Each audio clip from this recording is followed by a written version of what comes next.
오늘 함께 나눌 말씀은 마태복음 22장 34절에서 40절까지입니다. 주보에도 있고 화면에도 나오니까 우리 함께 읽으면 좋겠습니다. 함께 읽겠습니다.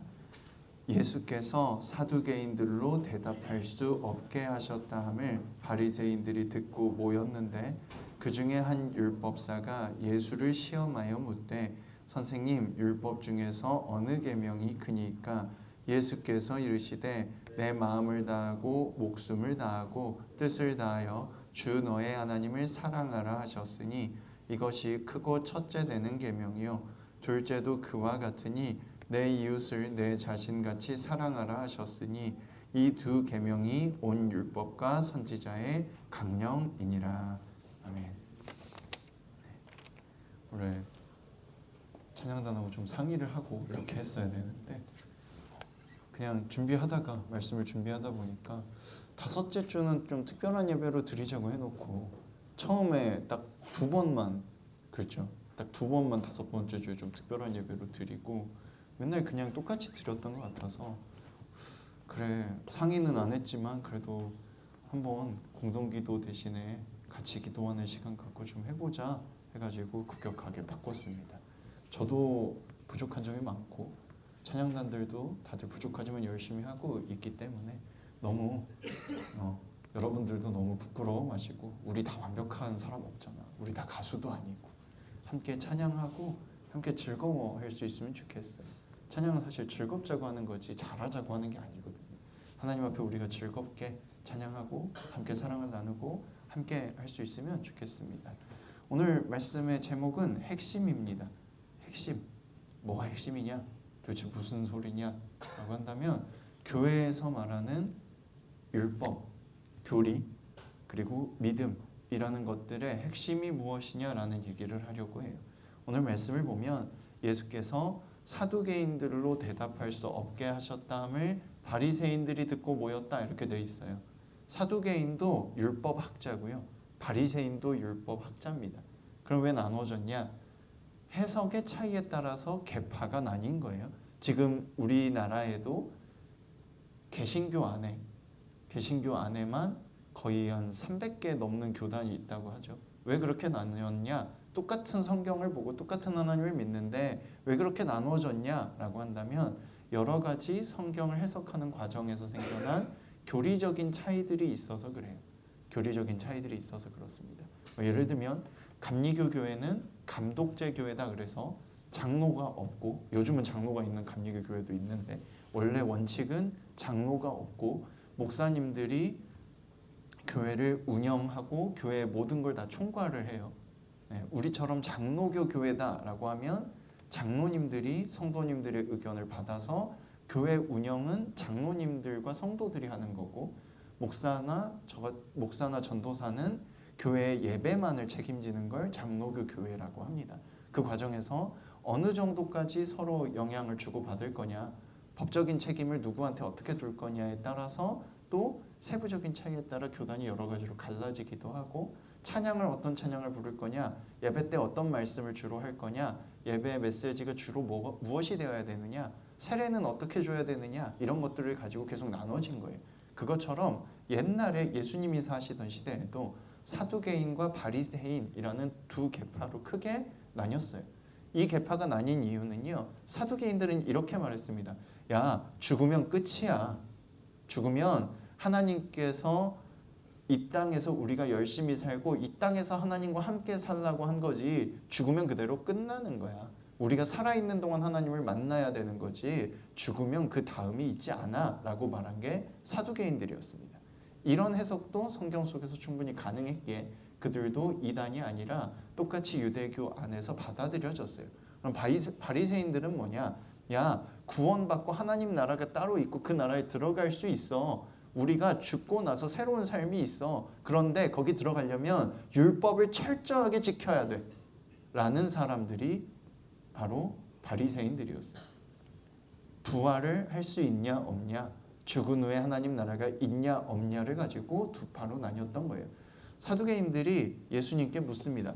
예수님, 죽은 후에 부활하면 그쪽 지역에서는요, 큰 아들, 제일 큰형의 아내가 있는데 아이가 없이 큰형이 죽으면 둘째 동생이 그 아내를 데려와서 동침하고 관계를 갖고 아이가 태어나면 그 아이를 큰형의 아들로 이렇게 주는 문화가 있었거든요.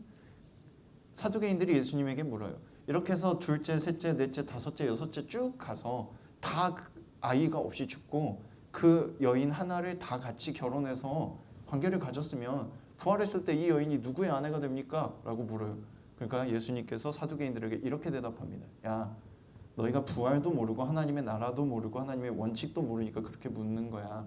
부활하고 나면 다 천사와 같아져서 그런 관계가 더 이상 중요하지 않아. 하나님 안에서 모두가 서로 사랑하며 함께 사는 거야. 이 땅에 살 때 후손을 만들어야 되고 함께 해야 되니 가족을 가지고 그 가족 속에서 후손을 이어가라고 결혼을 주신 거야 라는 뉘앙스로 말하시면서 이렇게 덧붙입니다. 하나님은 살아계신 이들의 하나님이야. 사두개인들이 거기에 아무 대답도 못해요. 그 얘기를 듣고 나서 바리새인들이 모였습니다. 예수님한테 뭘 물어봐야 될까? 뭘 따져야 될까? 어떻게 해야 우리가 예수님을 이길 수 있을까? 사두개인들하고 맨날 말싸움했는데 자기들이 못 이겼단 말이에요. 근데 예수님이 사두개인들을 이겼잖아요. 그럼 이제 바리새인들이 말싸움으로 예수님을 이기면 어떻게 되는 거야? 사두개인들보다 자기들이 더 올바르고 더 똑똑하다는 거잖아요. 그걸 증명하려고 지금 모여 있는 거예요. 그래서 예수님께 묻습니다. 선생님, 율법 중에 어떤 것이 큽니까? 바리새인들이 뭘 중요시한다고요? 부활하려면 율법을 철저하게 지켜야 돼라고 율법을 중요시한다고요. 그들은 심지어 어느 정도로 율법을 지키냐면 지금도 유대인들 안에 바리새파와 비슷한 계파가 있어요. 근본주의파라고 부르는데 그들이 어느 정도까지 하냐면 엘리베이터 버튼을 안식일에는 누르지 않습니다. 왜? 안식일에 엘리베이터 버튼을 누르는 건 일이거든요. 글씨를 500장과 1000장과 이상 쓰지 않아요. 안식일에는. 왜? 그러면 일이 되니까. 걸음도 정확히 기억이 안 나는데 대략 한 1시간 정도 거리 4km 정도 되겠죠. 그 이상 걸으면 일로 간주하기 때문에 안식일에는 그 이상 걷지도 않습니다. 철저하게 율법을 지키려고 하는 거예요. 이 사람들이 지금 예수님께 어느 계명이 큽니까? 라고 묻는 이유는 뭐냐면 이 사람들의 갖고 있는 상식과 믿음 속에서는 모든 율법이 다 큽니다. 그런데 모든 율법이 다 크면 무슨 문제가 생기냐면 이런 율법이 있어요. 간음한 자는 돌로 쳐 죽여라. 그런데 이런 율법도 있죠. 살인하지 말라. 그럼 어떻게 해야 돼? 이 사람이 간음했어. 돌로 쳐 죽여야 되잖아. 근데 죽이면 살인이잖아요. 그럼 어떻게 해야 될까? 어떻게 해야 될까? 이런 문제가 있는 거예요. 그래서 이걸 가지고 예수님을 시험에 빠뜨리는 겁니다. 이 율법이 크다고 대답해도 문제고 모든 율법이 다 동일해라고 말해도 문제가 되니까 함정에 빠뜨린 거죠. 근데 예수님이 이렇게 대답합니다. 예수께서 이르시되 내 마음을 다하고 목숨을 다하고 뜻을 다하여 주 너의 하나님을 사랑하라 하셨으니 이것이 크고 첫째 되는 계명이요 둘째도 뭐라고요? 그와 같으니 내 이웃을 내 자신과 같이 사랑하라 하셨으니 이 두 계명이 온 율법과 선지자의 강령이니라 이렇게 말하는 겁니다. 이 말을 듣고 바리새인들도 아마 아무 말도 못했을 거예요.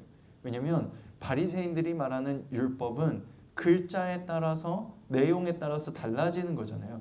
근데 예수님은 뭐라고 한 거냐면 야 모든 율법이 사실은 다 똑같은 얘기를 하고 있어. 너네 왜 그거 몰라?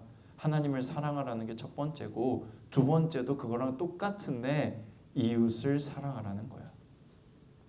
왜 이게 두 개가 똑같다고 했을까요? 제가 가끔 넌지시 설명했지만 여러분이 누군가를 진심으로 사랑한다고 생각해봐요.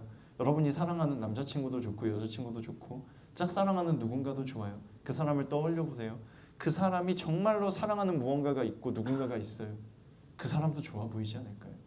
예를 들어서 여러분이 정말 좋아하는 연예인이 엄청 귀여운 캐릭터 하나를 좋아하는데 그 캐릭터를 나도 갖고 싶어 하지 않을까? 그런 거예요. 하나님이 우리가 하나님을 진짜 사랑한다면 하나님이 우리를 사랑하셨으니 우리가 당연히 하나님이 사랑하는 우리를 사랑하게 되는 거죠.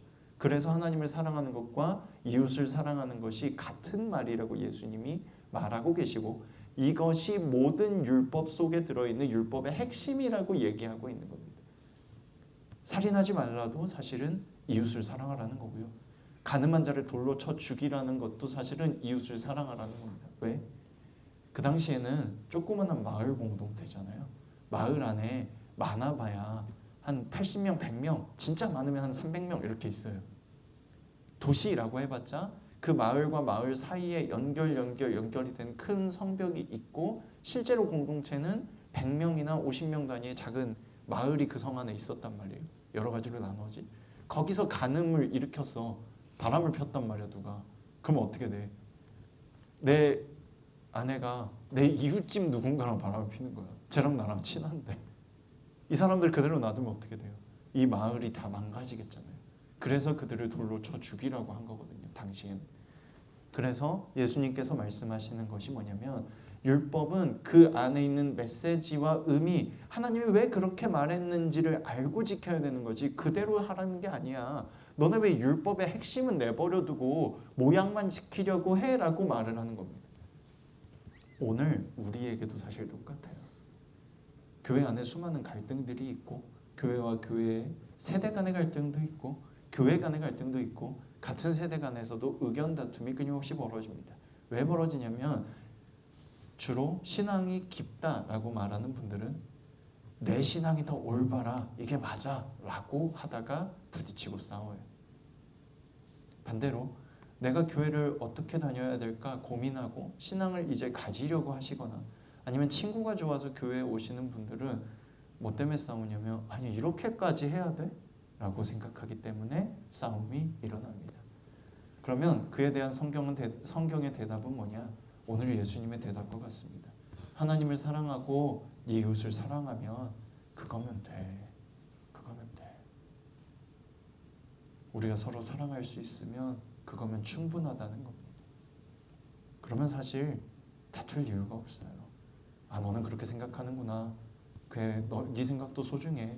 내 생각도 소중하고, 서로 조금 다르면 누군가가 양보하고, 다음엔 또 다른 누군가가 양보하고, 서로 양보하면서 맞춰 나갈 때도 있고, 때로는 의견이 안 맞으면 그 속에서 합의점을 찾아내기도 하고, 합의점을 못 찾아내면 그냥 한쪽으로 이번엔 그럼 그쪽에서 해봐요. 다음엔 우리가 할게요. 이렇게 나눌 수도 있는 거죠. 어떻게 협력하고 함께 살아갈 거냐를 생각해야 되는 거지, 무엇이 옳으냐를 생각하면 안 된다고 예수님이 지금 말하고 있는 거거든요. 우리가 그걸 좀 알았으면 좋겠어요. 사람이잖아요. 다 실수할 때도 있고 고집 부릴 때도 있는 거지. 하지만 그런 우리를 하나님이 사랑해 주셨어. 그런 우리가 함께 하는 거예요. 제가 여기서 멋있는 척하고 완벽한 척하지만 저도 맨날 틀려. 찬양, 오늘 나의 하나님 제가 제일 자신 없는 찬양인데, 교회에서 함께 부르는 찬양 중에 연습하다가 몇 번이나 주 선생님이 저한테, 목사님 거기 한 박 빼야 되는데 반 박밖에 안 빼셨어요, 이렇게 알려주는 찬양이란 말이에요. 저도 틀리는 걸 알고 있기 때문에 신경을 쓰고 부르려고 노력합니다. 누구나 다 틀려요. 누구나 다 실수해요. 하지만 그래서 우리가 서로를 도울 수 있는 거잖아요. 완벽하면 누굴 도울 필요도 없고 도움 받을 필요도 없잖아. 함께하고 돕고 사랑하며 사는 우리가 될 수 있으면 좋겠습니다. 사실 그게 성경이 말하는 핵심이에요. 잊지 않았으면 좋겠어요. 사랑합니다, 여러분. 정말로 사랑합니다. 부끄럽지 않으면 옆 사람한테 한 번만 해주시면 좋겠어요. 사랑합니다. 네. 감사합니다. 기도하겠습니다. 반주 부탁드립니다. 손 모으고 눈 감아주시고, 오늘 조금 길어졌는데 마음을 다해 기도했으면 좋겠습니다.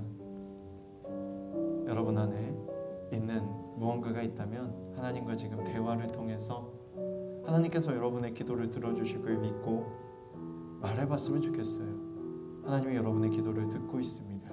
목소리를 내실 수 있는 분은 내셔서 하시고요, 마음으로 하실 분들은 마음으로 하시기 바랍니다. 기도합니다.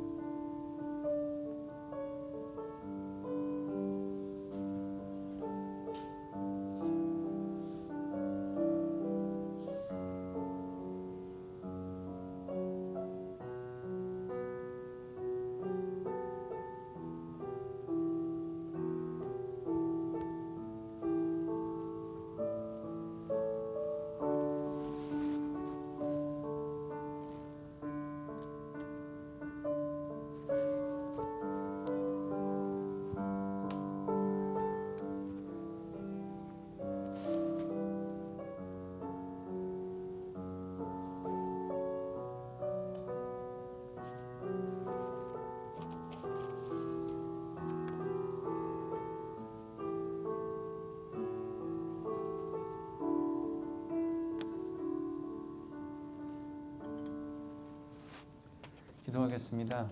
사랑의 하나님 감사합니다. 우리를 도와주시고 불러주셨습니다. 우리를 사랑한다고 말씀해 주시고 또한 늘 곁에 함께 계시며 지켜주셨습니다. 주님을 만나고 그 사랑 안에 살 수 있길 원합니다. 도와주세요. 용기를 주세요. 그 사랑을 깨달을 수 있게 우리 마음을 열어주세요.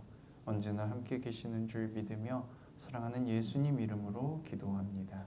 아멘.